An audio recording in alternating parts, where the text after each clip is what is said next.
être aussi à l'aise en crawl qu'en marchant.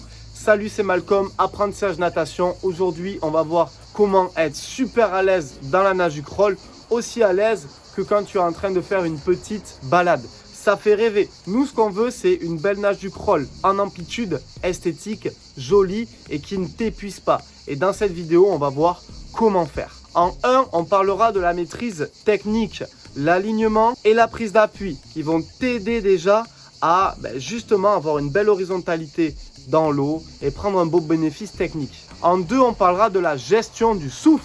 Et en 3, on verra une stratégie qui te permettra de définitivement être plus à l'aise dans la nage du crawl, aussi à l'aise quand tu nages le crawl que quand tu marches. Avant de commencer, classico, si le sujet t'intéresse, ton pouce bleu, ça aide énormément la chaîne.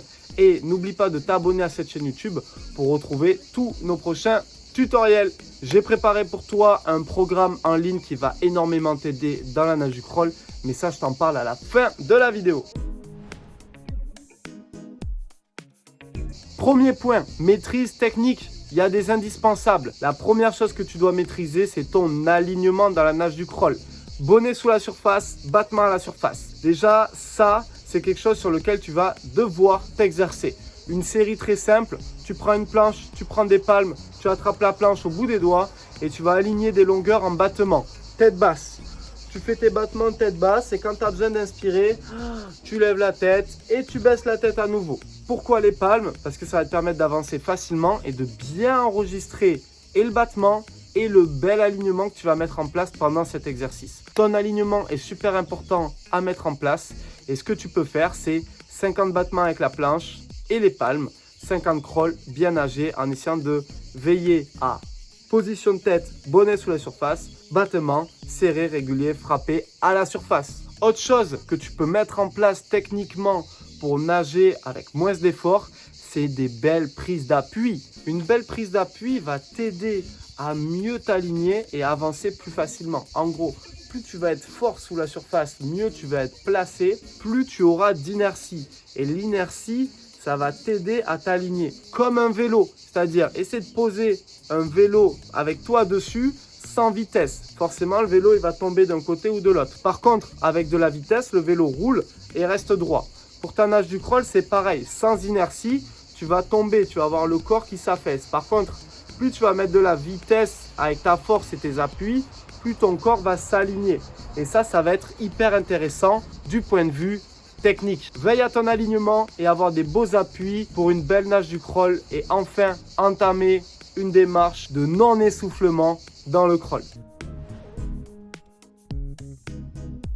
Deuxième partie, gestion du souffle, super important dans la nage du crawl. Tu dois maîtriser ton débit d'oxygène, être capable de souffler suffisamment d'eau sous la surface et prendre suffisamment d'air hors de la surface. Je te laisse avec ma dernière vidéo qui s'affiche juste au-dessus. Quels sont les différents types de respiration dans la nage du crawl? Pour le moment, comprends que tu dois gérer ton débit d'oxygène, souffler suffisamment et inspirer suffisamment pour être à l'aise dans ton rythme en crawl. C'est comme en course à pied. Tu ne peux pas envisager de courir 10 km, 20 km, 40 km en marathon, etc.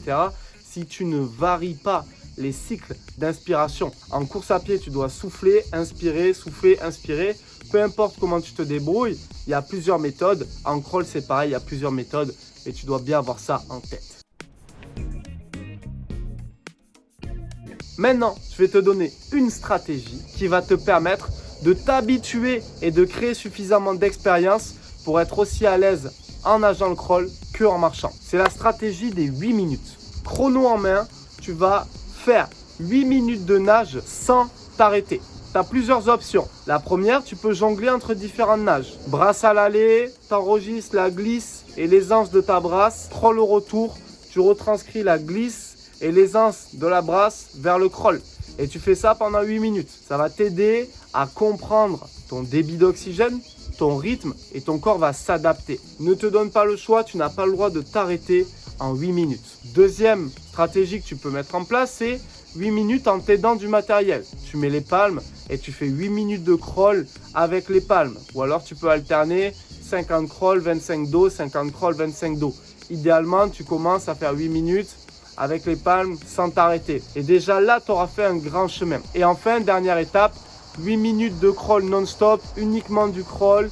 Tu essaies d'avoir une belle nage en glisse. Tu te donnes l'ordre dans ton cerveau de faire 8 minutes et ton corps s'adapte. C'est une excellente stratégie, c'est quelque chose qui marche, c'est quelque chose que tu peux t'amuser à faire et qui te permettra de t'adapter en termes de souffle et en termes de rythme à la contrainte. En faisant attention à ces 3 thèmes, alignement et force, maîtriser ton débit d'oxygène et faire en sorte de t'exercer à faire des 8 minutes non-stop, tu pourras enfin envisager de nager le crawl aussi facilement que tu marches ou que tu cours. J'espère que ces astuces t'ont plu. Marque-moi en commentaire si tu vas essayer une de ces astuces ou si pas du tout, tu es totalement à l'aise avec ta respiration en crawl.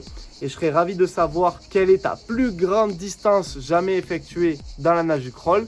Tu peux me le mettre en commentaire. Sinon, ton pouce et l'abonnement. Et pour aller plus loin dans cette magnifique nage du crawl, avoir une belle esthétique, une belle glisse, nager sans effort, avec des beaux appuis, un beau battement, je te laisse en dessous mon club en ligne, 10 étapes pour un crawl parfait. Tu as vraiment toute la trame pédagogique avec tes tutos, tes éducatifs, tes séances PDF adaptées à tous les niveaux pour nager le crawl et construire ta nage parfaitement. C'était Malcolm, je te dis à très bientôt. Ciao.